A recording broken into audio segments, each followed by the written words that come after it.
case S01E04, David Elliott.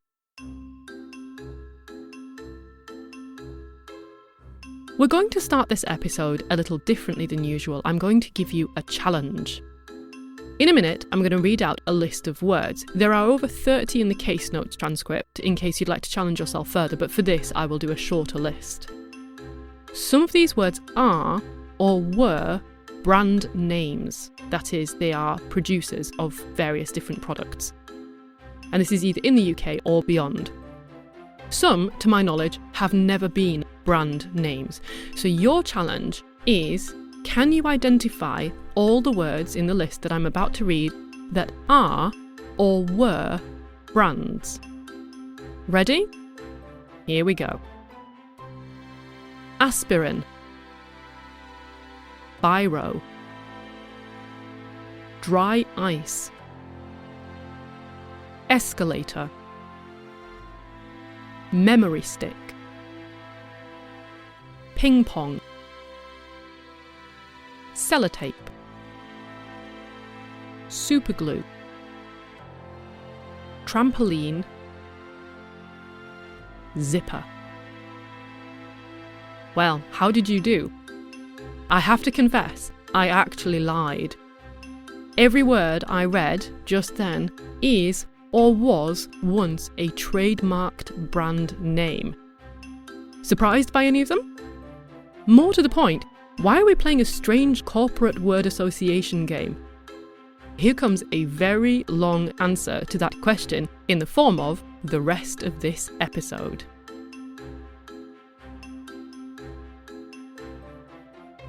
Welcome to En Clair, an archive of forensic linguistics, literary detection, and language mysteries.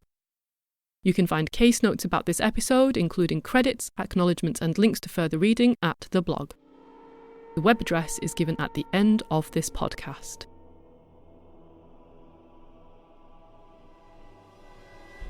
It's March 2012. We're in Phoenix, Arizona.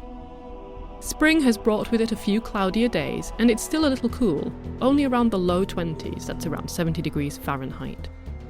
David Elliott is using his friend Christopher Gillespie's GoDaddy account. He has just finished registering 763 domain names. Now, this is nothing unusual, people register thousands of websites every day.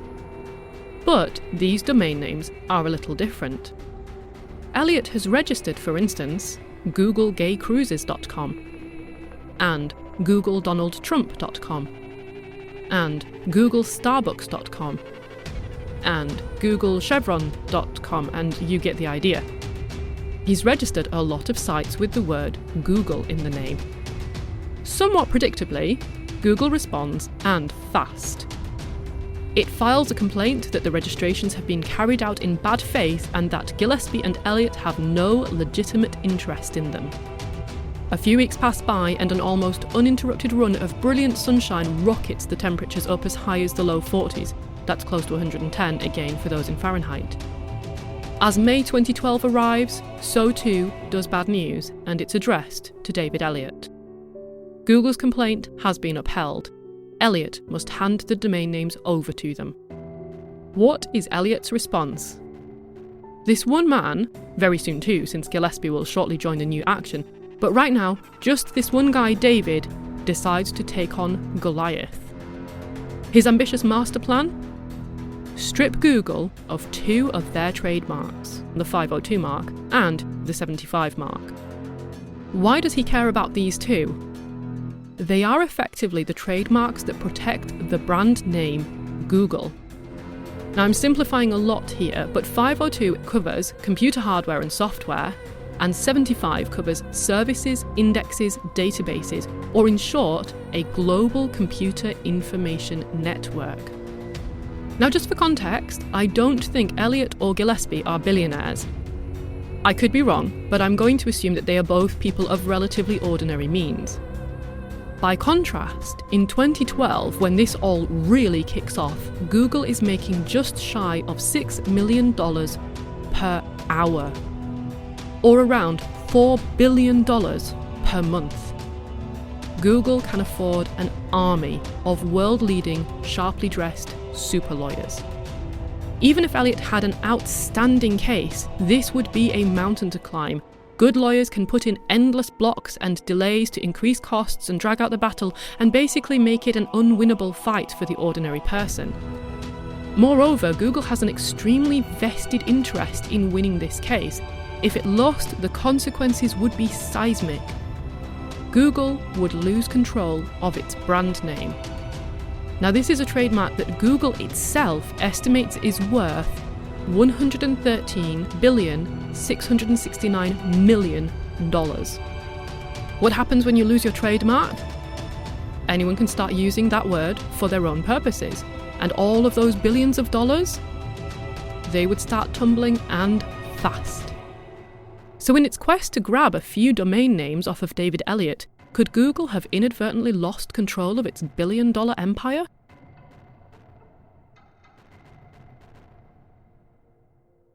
Before we get stuck back into David versus Goliath, to really understand the forces and theories at play, it's useful to know a few important things about trademarks.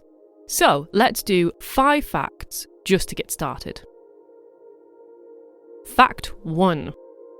You can trademark all kinds of surprising things: smells, sounds, colours, images, and so on. But the cases we often hear about, and the ones that this episode is concerned with today, is where we trademark words or phrases, or in particular, where we trademark brand names. The principal purpose of brand name trademarks is to try to tell you the origins or the producer of whatever service or product it is that you're buying. So these are words that have been given a special legally protected status, and that protection means that the trademark holder can control how others use that word or phrase. Within reason, they can't go tyrannically mad about it. Fact 2. You can't just go out there and trademark any word you like. So for instance, in 2004, Donald Trump, the one and only, sought to trademark the phrase, "You're fired." And all terrible, predictable jokes aside, the application was rejected. Common words and phrases are usually a no-go, so you'd be extremely lucky to get a trademark on the word water or sky. I say usually, looking at you, Microsoft, and your rather amazing trademark for the word Windows, and you too, Apple. Also, you can't trademark that which hath been already trademarked. So in 2010, Nicole Polizzi of Jersey Shore, I am way outside my comfort zone right now, tried to trademark her nickname Snooki. Snooki. I hope I'm saying that right, and if I'm not, I'm sorry. The USPTO, the United States Patents and Trademarks Office, denied her name trademark status because there is a British fictional cat with an almost identical name. Go the Brits. This Snooki is actually spelled with a Y rather than an I. It's the eponymous hero of the Adventures of Snooki line of books, and it was awarded trademark of the name years earlier. As a result, the USPTO was concerned that it might be confusing to the public to have 2 Snookis out there. There can be only one Snooki. Fact 3. Grammar matters. So trademarks, and particularly brand name trademarks, are intensely linguistic in nature at a lot of different levels. And grammar really does creep into this. There's an organisation called the International Trademark Association, or the INTA, and it gives guidance to people with trademarks. It helps them to try to protect and enforce those trademarks. So their very blunt advice is as follows. Trademarks and service marks are proper adjectives, not nouns, not verbs. A mark should always be used as an adjective qualifying a generic noun that defines the product or service. They don't mess about. Their leaflet is really very blunt. So they give these examples. They say things like, put on your Ray-Ban sunglasses, and send it by FedEx courier. So notice each time how it's Ray-Ban sunglasses and FedEx courier. The specific brand name, Ray-Ban, FedEx, becomes a modifier for this generic product. By contrast, they strongly recommend against businesses using their own trademarks in sentences like, put on your Ray-Bans, or FedEx it. So in those cases, as you can tell, Ray-Ban has become a noun and FedEx has become a verb. And what happens here is that you've kind of dropped the specific product itself and the brand name has shifted into the position of becoming the product. So it's gone from just being this general brand name to being a specific product. That's where the problems start to creep in. The problem is, though, language is an evolving entity and it laughs in the face of your rules. It does not give a fig what the INTA thinks. People will verb nouns and noun adjectives all day long if it suits them. And it's difficult to explain to the ordinary person in the street how saying, "Pass me a Kleenex," or "I hate hoovering," causes any harm to anyone, least of all to a corporate giant somewhere out there rolling in billions of dollars. But this tiny daily erosion, like rain on cliffs, does eventually have an effect. So as the INTA argues, such uses pave the sure and steady road to the ultimate loss of your trademark as people begin to forget that the brand name is distinct from the product or services itself. So this leads us on to Fact 4. You can lose your trademark. There are lots of reasons why, actually. We could go through a boring list of reasons why. Maybe you obtained it fraudulently. Maybe you got it and you didn't use it for 5 years, so it's considered to have fallen into inactive use. Or maybe your trademark has become so widely used by the public that it has fallen victim to something called genericide. Okay, just being a popular brand name alone is not enough. Otherwise, Coca-Cola, Cadbury, and so on would have all lost their trademark status. A specific process has to occur. So the brand name, for instance, Harley-Davidson, Sony, Apple, whatever, has become a synonym for a specific product or service to the extent that people use it to refer to that item. So for instance, if I said thermos, or yo-yo, or zipper, you're thinking of specific products. You're not really thinking of, oh, that's a brand and they produce lots of different things. And they were all brand names like Hitachi and Microsoft, but in the case of, say, trampoline, the producer has become the word for the product. Okay, so I'm simplifying here a bit because there are actually slightly more complicated cases, and because this is a podcast on trademarks, we should do this properly, so we'll just throw in this extra complication. Sometimes the brand name and the product are invented together, and this is particularly true of new toys. If you're out there manufacturing and inventing a new toy and giving it a name, you have to bear this in mind. If the thing that you're inventing never existed before, and then you invent it, and then you call it the Recadra, which happens to be my name backwards, there is no other competing producer of this thing because I've created it. So the name that I've given it, and the product itself, the brand name and the object name are one and the same thing. And there's only one source for this product, which is me. So this is known as a single source case, and they are especially legally difficult because if the product name and the producer name are the same, how do you know when people are mistaking the producer for the product? So the same as with trampoline or yo-yo, the brand name and the product name are the same thing. In other cases, though, and much more often the case really, there are multiple competing makers of an object or providers of a service. Or it already had a non-proprietary name to begin with. It had sort of a more generic name, and someone just came along and marketed their version so much better than everyone else. So, escalators. They were originally called moving staircases. The 1950s is calling. And sellotape was actually sticky tape, or is actually sticky tape. Biro is a ballpoint pen. A Zimmer frame is a walking frame, and so on. But someone's come along, marketed their product particularly effectively, and their proprietary eponym has ruthlessly supplanted these generic alternatives. Sometimes this is so complete that the common name, the ordinary name, is pushed out of mainstream use altogether. So, if you like this sort of fun, try going around saying, "Hey, let's take the moving staircase," or "My head hurts. Do you have any acetyl salicylic acid?" Asking for acid at work may not go down well. Finally, Fact 5.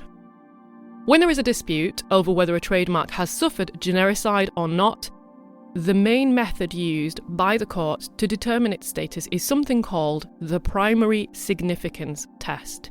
Sometimes you'll find it's called the principal significance test. What is this? Well, it is a major cornerstone in trademark law, and at its simplest, this is a test to see how the public thinks of a word. It's the kind of most elaborate, legalistic word association game you can think of. So when you hear, for instance, Hoover, what do you think of? Now, this is an interesting test to play between the UK and the US and Australia. In the UK, if you say Hoover, do you think of this product that's designed to suck dust and fluff out of carpets and off floors? Or, much more likely if you're in the US or Australia, do you think of a brand that produces vacuum cleaners and tumble dryers and dishwashers and all kinds of stuff? So effectively, Hoover is now what we sometimes call a ghost mark. It has trademark status legally, but in practice, in the UK, it's almost certainly been lost.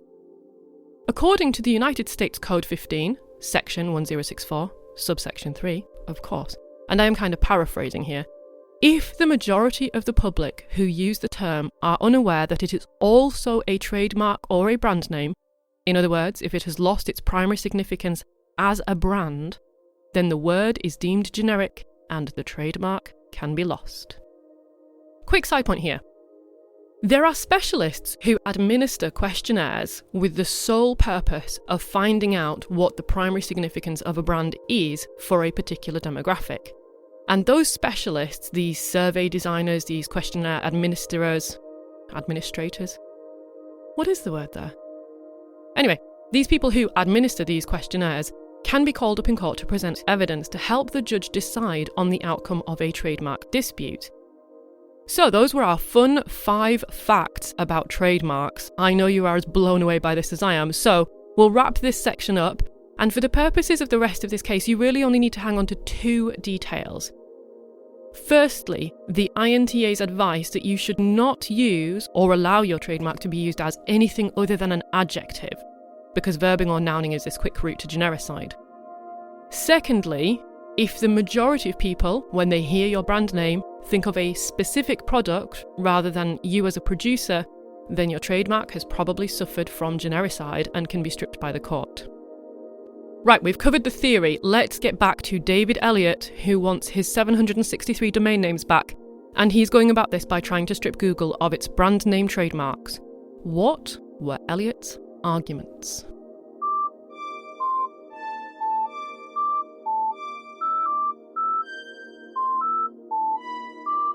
So as I said, Elliott's first move is to try to cancel Google's 2 brand name trademarks, the 075 or 75 mark and the 502 mark. And he goes about this on the grounds of generic usage. Quite how persuasive Elliott's initial arguments were, it's difficult to determine because you can't really find much documentation on this first step in the lawsuit, or at least I couldn't. If you do find any, send me a message, I would love to read it. Whatever the case, Google takes the challenge seriously. Like I said, to them, their brand name is worth billions. So Google promptly wheel out the big guns and they fire back with a countersuit. So they don't just defend themselves against Elliott's suit, they take up litigation against him in return. And in the countersuit, Google alleges, amongst other things, trademark dilution, cyber squatting, we'll come back to that later, unfair competition, and false advertising. Not to be outdone, Elliott rebuts. In February 2013, his legal team files Document 86. There's links to all of these in the case notes, as always. And this lays out a slew of reasons why he continues to think that Google should lose its trademark. He opens with a claim that Google has failed to successfully defend its trademark in this case already, because its only evidence is its market share, a flawed survey, the opinion of a lexicologist who admits that Google, when used as a verb, bears no trademark significance, and incomplete dictionary evidence from sources it has intimidated into submission. Okay, so I'm not sure what's more gripping here. The subtle shade that he seems to be throwing at Google's linguists, or the hints at lexicological terrorism conspiracy theories. It's all amazing. Whatever the case, Elliott now clearly formulates a key argument that runs through all of his legal challenges, and we'll end up reciting this again and again and again as he keeps hitting this point over and over. So his major argument is, he claims that Google is being used most often as a verb. That is, when we say things like, I googled her email address, or could you Google that for me? And he says, hey, verbs can't be trademarks, right? Remember what the INTA says. You shouldn't use it as a verb. So if Google is mostly occurring as a verb and verbs can't be trademarks, then ta-da! De facto, the trademark should be lost. So it's an interesting argument. For now, though, how does he bolster this claim? What proof does he use? To be fair to him, he goes through a range of potential sources, and these include how Google is used on television shows, in films, on the news, in magazines, novels, cartoons, and so on. He also points out that Google appears in thousands of domain names offered by the GoDaddy auction site, where Google is incorporated into the name as a verb, like the domain names he registered himself. He argues that when the American Dialect Society, quick nod to you guys, well done ads, when the American Dialect Society chose their word of the decade, they selected the verb variant of Google. Quite how that bolsters his argument, I'm not entirely sure, but he just says, well, the ads did this, so, it's a big deal. He claims that his own search engine, when asked to define Google, returns a lowercase verb-only definition. Now, amusingly, I googled define Google on Google, and sure enough, the top hit is indeed Google's own dictionary definition entry for the verb. I included a screenshot in the case notes, but you could just run the same query yourself. Even more amusingly, in Google's own rules for proper usage, they give a list of Google trademark do's and don'ts, and their list of do's contains the following. Use the trademark only as an adjective, never as a noun or verb, and never in the plural or possessive form. Use the generic term for the product following the trademark. For example, Google search engine, Google search, Google web search. There's a link for that in the case notes too. Elliott also uses 3 sets of survey results. The first 2 sets, the questionnaire has been done by his legal team. I can only speculate, but I guess they thought, we're lawyers, we're really smart, it's just a questionnaire. How hard can this be? Oh, linguistic students will know this. Questionnaires and interviews are really hard to do properly. I'll talk about this a bit more later on, but anyway, let's move on to what they actually did. They interviewed 1,033 members of the relevant public. That's in quote marks. Who relevant is, I do not know.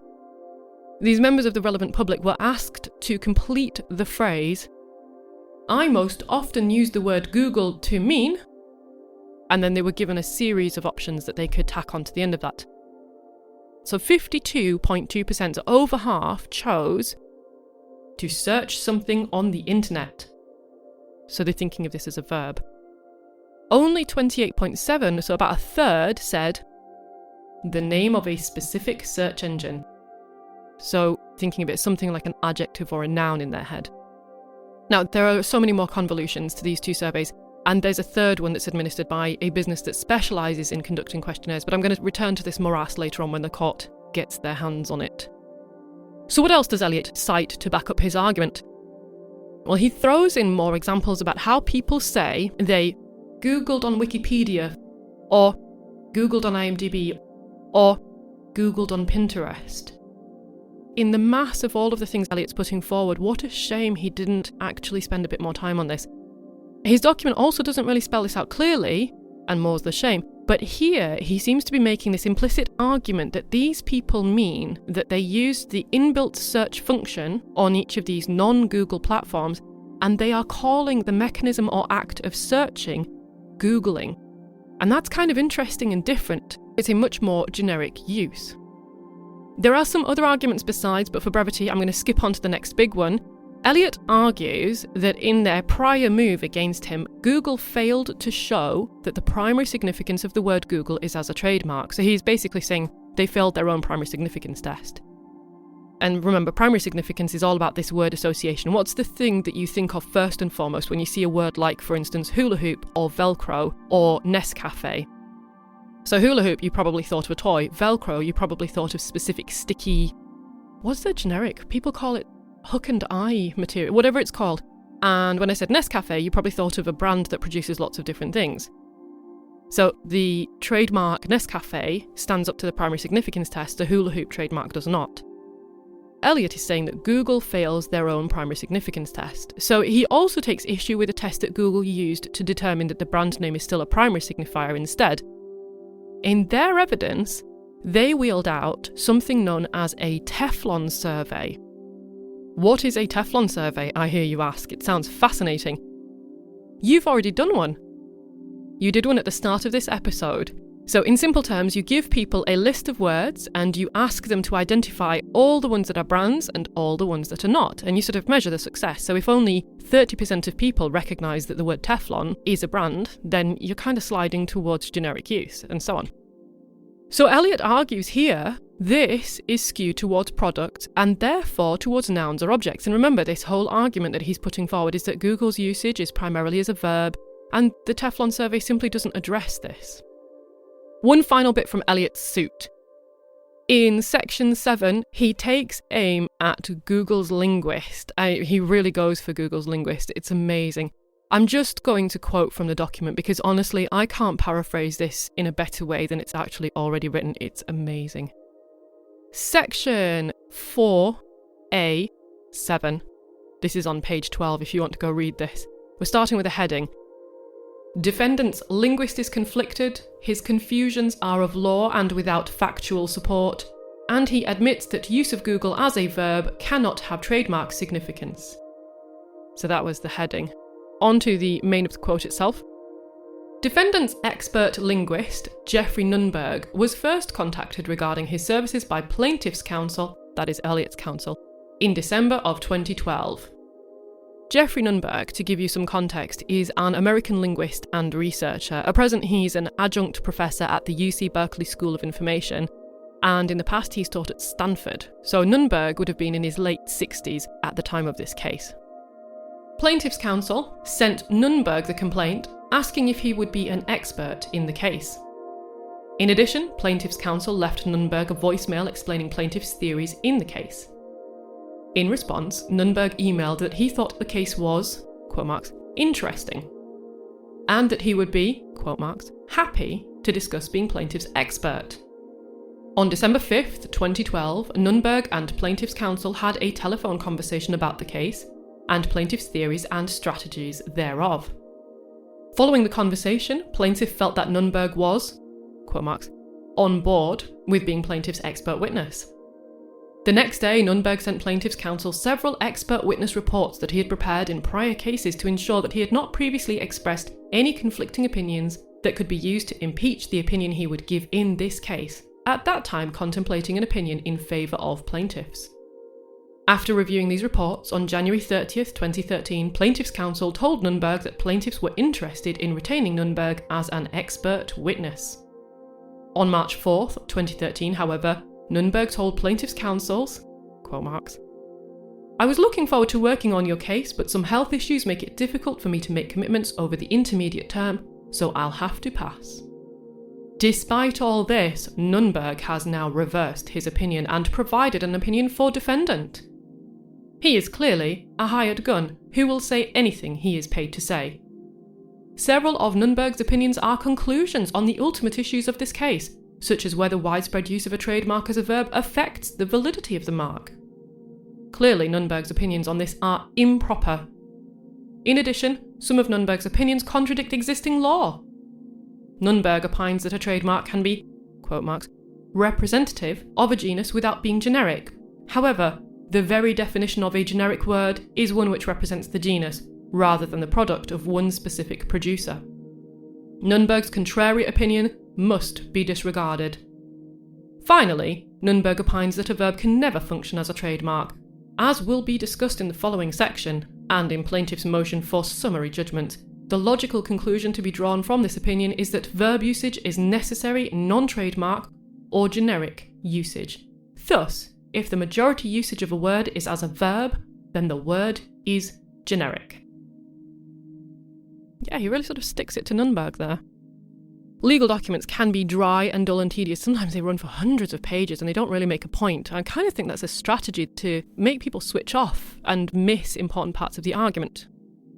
But sometimes they do stuff like this and they are better than a good book, if you have a warped sense of humour. But you know what Elliott and his team don't use? They don't use a corpus linguist. What can you do? Moving on. In short, as you can see, Elliott's overriding argument is that Google as a verb is the dominant usage and that trademark guidelines already dictate that verbs are de facto not trademarks anyway, and that as a result, Google should lose its trademark status. And that their linguist is a hired gun, of course. So, David has fired a whole arsenal at Goliath. How will Google respond?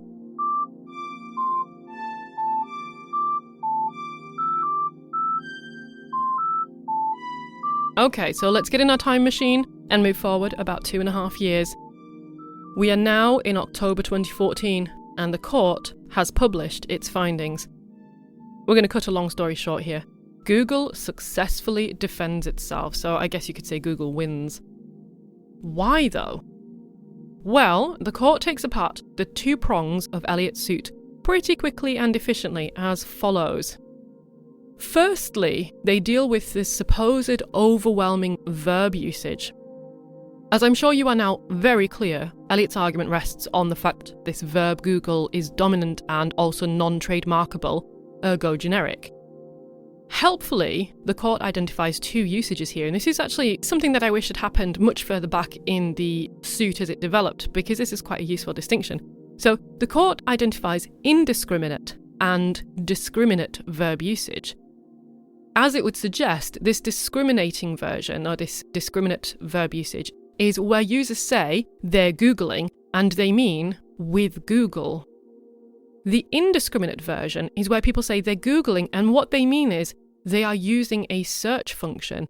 And this could be on Wikipedia or on Tinder or whatever. It doesn't necessarily mean on the Google search engine itself. So this also pops back up in just a few moments.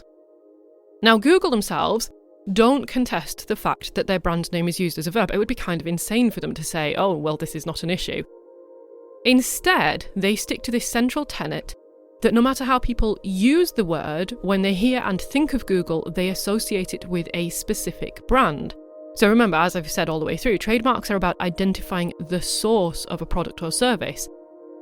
And if you hear Google and still think of, for instance, the Google logo or the corporation or the creator of a search engine, then it still has primary significance as a brand. It doesn't matter whether you also use it as a verb too. It doesn't even matter if you use it as a verb pretty much all the time. So this actually raises a really interesting point.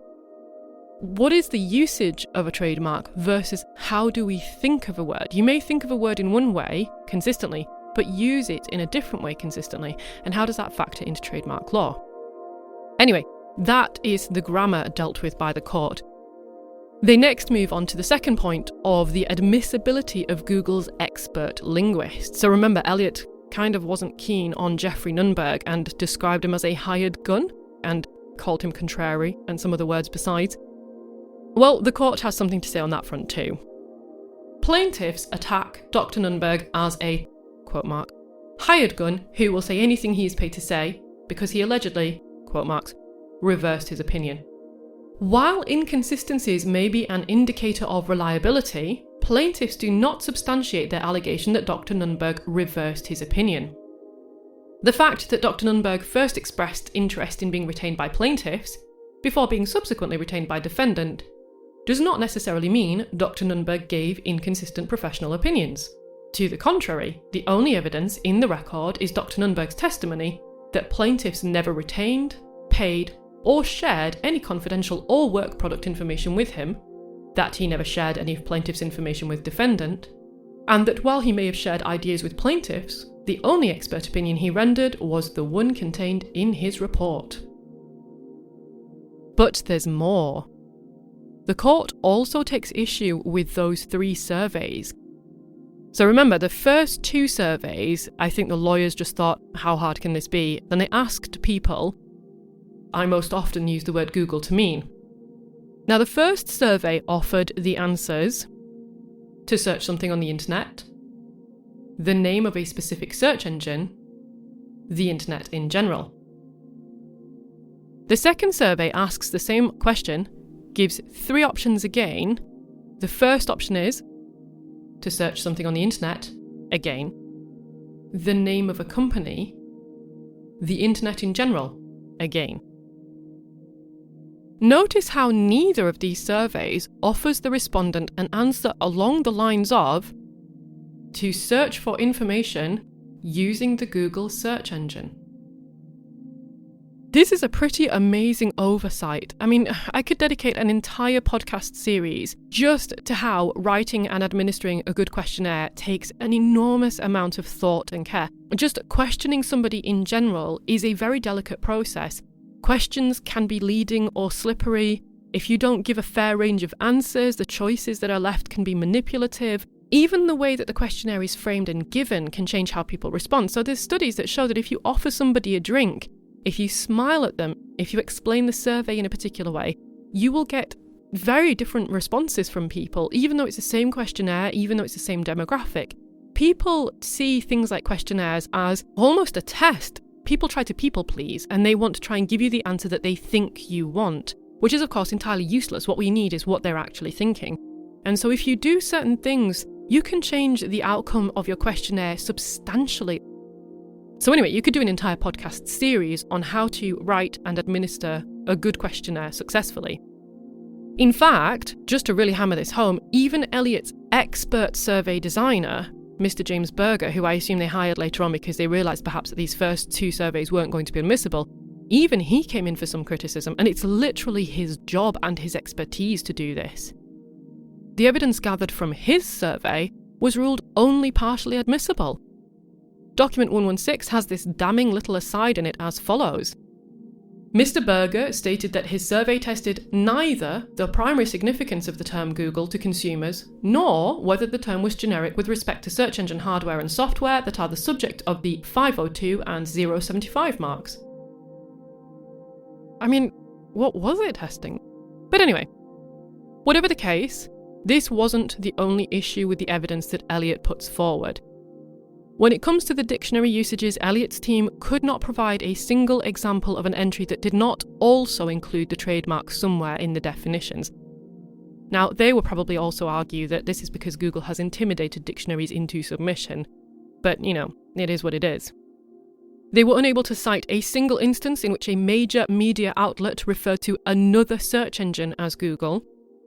They couldn't produce convincing evidence for their assertion that the verb Google is more frequent than the non-verb Google.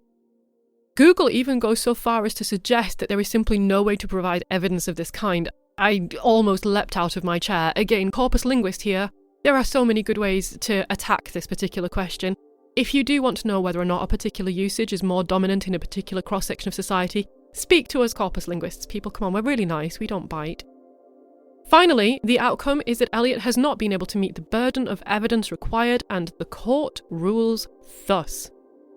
The court is mindful that, quote marks, summary judgment is generally disfavoured in the trademark arena due to, quote marks, the intensely factual nature of trademark disputes. However, summary judgment is nevertheless appropriate when there is no genuine issue of material fact. Such is the case here. In different words, his suit is a non-suit. A little later on, the court really hammers this home, and they add, plaintiffs at their peril neglected their burden of proof under the primary significance test, instead electing to present evidence about whether a majority of the consuming public understood the word Google as a verb. Disregarding primary significance resulted in an absolute failure of proof that is fatal to plaintiffs' claim for genericide. Surely, this is the end of the matter. It is not. Of course. This guy wants his domain names, and he will take on Google to get them back. So, Elliott appeals the judgment, and the case goes to the 9th Circuit. In March 2017, there is a hearing in Courtroom 2 of the San Francisco Court of Appeals, and finally, we get an answer, kind of, to quite what Elliott wanted the sites for anyway. I mean, I don't know, have you been wondering this? Because this bugged me for ages. Like, what was he even going to do with all these random domain names? What were his plans? That mystery is resolved, kind of, at the 9th Circuit hearing. Here you go. We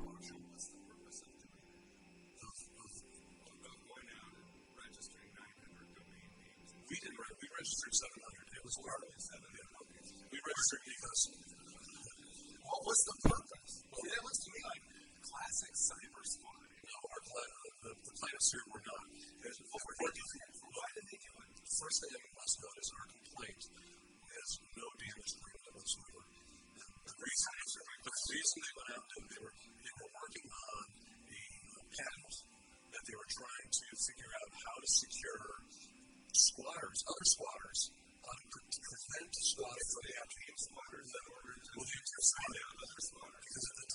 happening, the predominant use of the word Google was search, and the trending word on search engines was Google. So they combined Google, meaning to search, with a noun.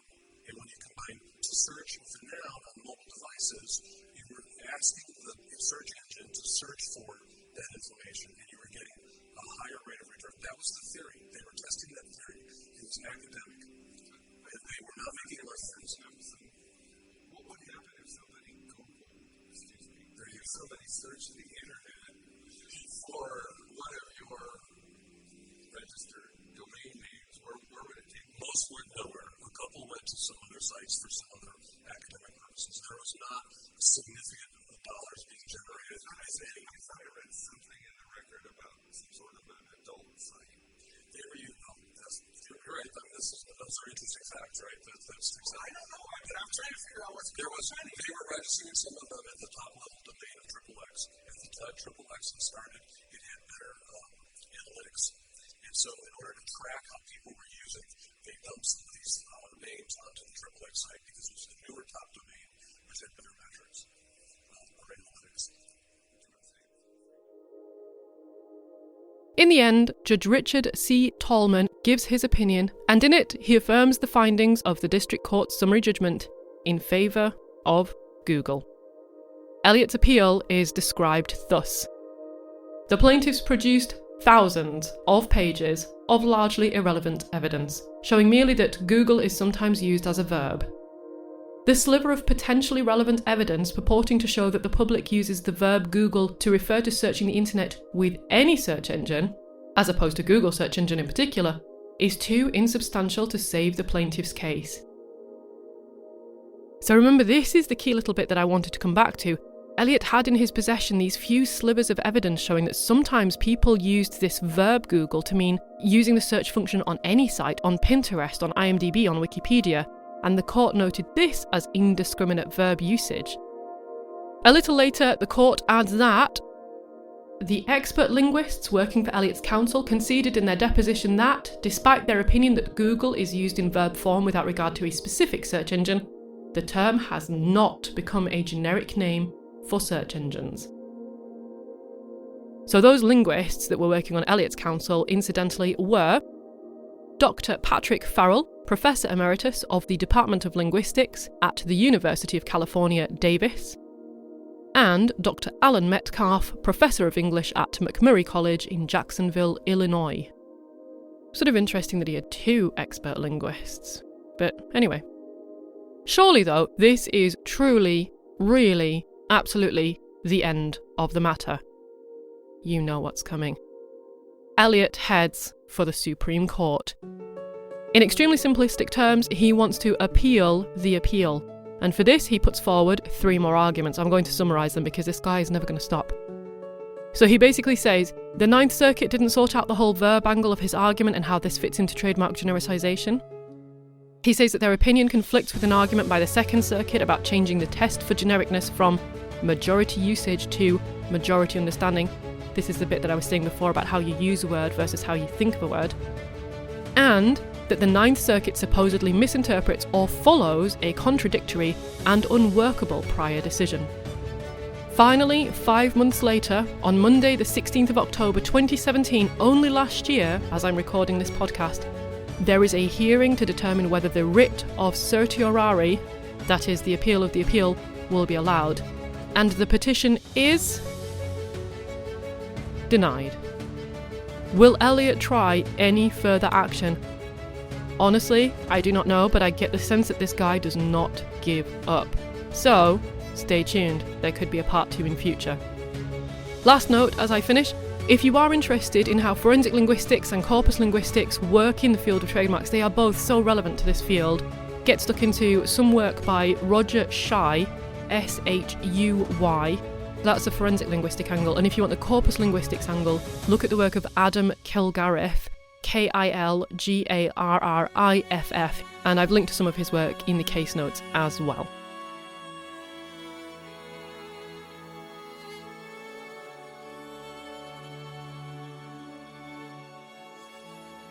This episode of En Clair was entirely researched, narrated and produced by me, Dr. Claire Hardacre.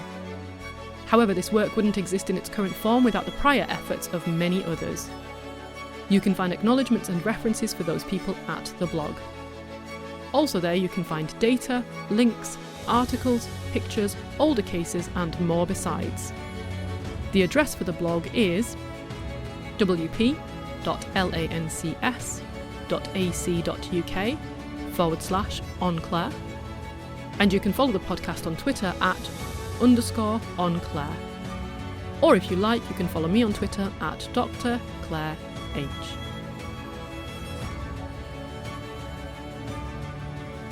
The moral of the story is, of course, do forensic linguistics. You could end up representing Google in court. But also do corpus linguistics. Then if you're taking Google to court, you might be able to throw some big data at them about whether Google really is used as a verb more. Also, just do linguistics anyway, because it's awesome.